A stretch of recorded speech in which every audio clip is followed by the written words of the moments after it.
সনাতনী কালচার, সনাতনী সংস্কৃতিতে আপনাদের স্বাগতম। আজ আমরা পাণ্ডবা নির্জলা একাদশীর ব্রত মাহাত্ম্য পাঠ করব। আপনারা ভক্তি সহকারে পাণ্ডবা নির্জলা একাদশীর ব্রত মাহাত্ম্য শ্রবণ করুন।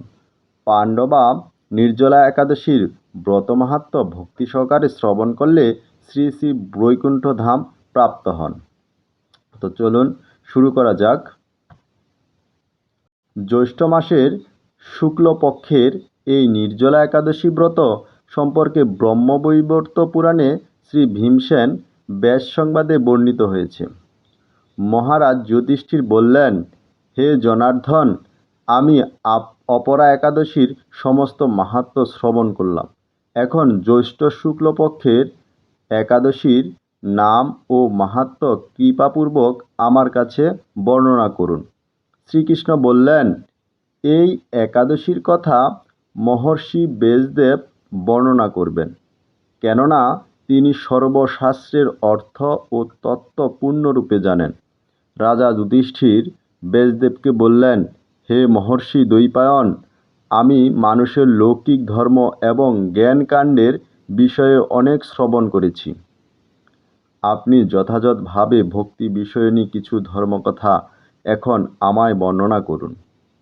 শ্রী ব্যাসদেব বললেন, হে মহারাজ, তুমি যেসব ধর্মকথা শুনেছ, এই কলিযুগের মানুষের পক্ষে সে সমস্ত পালন করা অত্যন্ত কঠিন, যা সুখে সামান্য খরচে অল্প কষ্টে সম্পাদন করা যায়, অথচ মহা ফল প্রদান করে, এবং সমস্ত শাস্ত্রের সারস্বরূপ সেই ধর্মই কলিযুগে মানুষের পক্ষে করা শ্রেয়।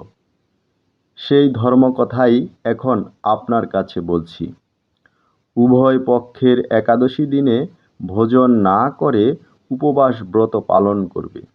দ্বাদশী দিনে স্নান করে শুচি শুদ্ধ হয়ে নিত্যকৃত্য সমাপনের পর শ্রীকৃষ্ণের অর্চন করবে। এরপর ব্রাহ্মণদেরকে প্রসাদ ভোজন করাবে। অশৌচাদিতেও এই ব্রত কখনো ত্যাগ করবে না। যে সকল ব্যক্তি স্বর্গে যেতে চায়, তাদের সারা জীবন এই ব্রত পালন করা উচিত। পাপ কর্মে রত ও ধর্মহীন ব্যক্তিরাও যদি এই একাদশী দিনে ভোজন না করে, তবে তারা যম যাতনা থেকে রক্ষা পায়। শ্রী ব্যাসদেবের এসব কথা শুনে গদাধর ভীমসেন অশ্বত্থ পাতার মতো কাঁপতে কাঁপতে বলতে লাগলেন, হে মহাবুদ্ধি পিতামহ, মাতা কুন্তী, দ্রৌপদী, ভ্রাতা যুধিষ্ঠির, অর্জুন, নকুল ও সহদেব এরা কেউই একাদশীর দিনে ভোজন করে না। আমাকেও অন্ন গ্রহণ করতে নিষেধ করে, কিন্তু দুঃসহ ক্ষুধা যন্ত্রণার জন্য আমি উপবাস করতে পারি না। ভীমসেনের এরকম কথায় ব্যাসদেব বলতে লাগলেন, যদি স্বর্গাদি দিব্যধাম লাভে তোমার একান্ত ইচ্ছা থাকে, তবে উভয় পক্ষের একাদশীতে ভোজন করবে না। তদুত্তরে ভীমসেন বললেন, আমার নিবেদন এই যে, উপবাস তো দূরের কথা, দিনে একবার ভোজন করে থাকাও আমার পক্ষে অসম্ভব, কারণ আমার উদরে বৃক নামে অগ্নি রয়েছে। ভোজন না করলে কিছুতেই সে শান্ত হয় না। তাই প্রতিটি একাদশী পালন করে যাতে আমি দিব্যধাম লাভ করতে পারি, এরকম কোনো একাদশীর কথা আমাকে নিশ্চয় করে বলুন।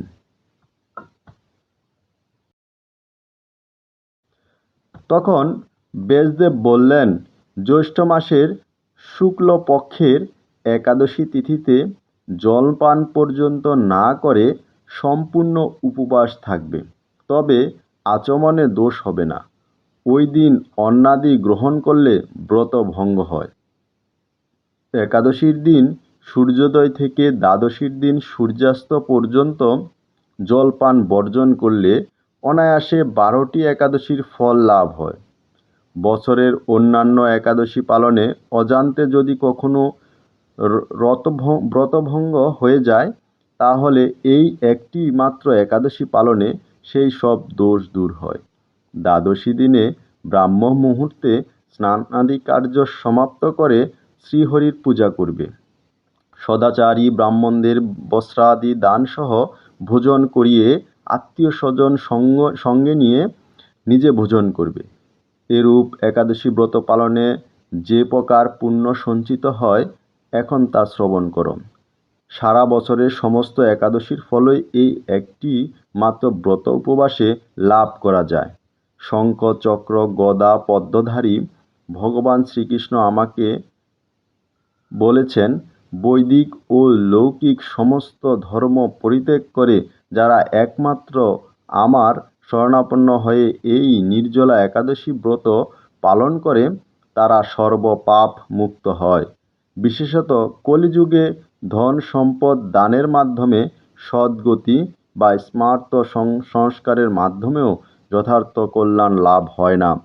কলিযুগে দ্রব্যশুদ্ধি নেই, কলিতে শাস্ত্রোক্ত সংস্কার বিশুদ্ধ হয় না।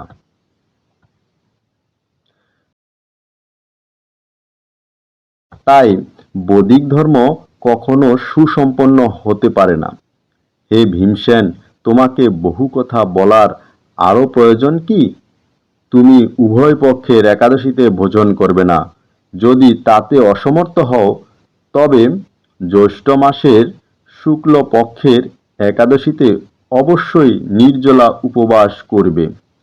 এই একাদশী ব্রত ধনধান্য ও পুণ্যদায়িনী। যমদূতগণ এই ব্রত পালনকারীকে মৃত্যুর পরও স্পর্শ করতে পারে না। পক্ষান্তরে বিষ্ণুদূতগণ তাকে বিষ্ণুলোকে নিয়ে যায়। শ্রী ভীমসেন ওই দিন থেকে নির্জলা একাদশী পালন করতে থাকায় এই একাদশী পাণ্ডবা নির্জলা বা ভীমসেনী একাদশী নামে প্রসিদ্ধ হয়েছে। এই নির্জলা একাদশীতে পবিত্র তীর্থে স্নান, দান, জপ, কীর্তন ইত্যাদি যা কিছু মানুষ করে তা অক্ষয় হয়ে যায়। যে ব্যক্তি ভক্তি সহকারে এই একাদশী মাহাত্ম্য পাঠ বা শ্রবণ করে তিনি বৈকুণ্ঠ ধাম প্রাপ্ত হন। হরে কৃষ্ণ। ধন্যবাদ এতক্ষণ সাথে থাকার জন্য।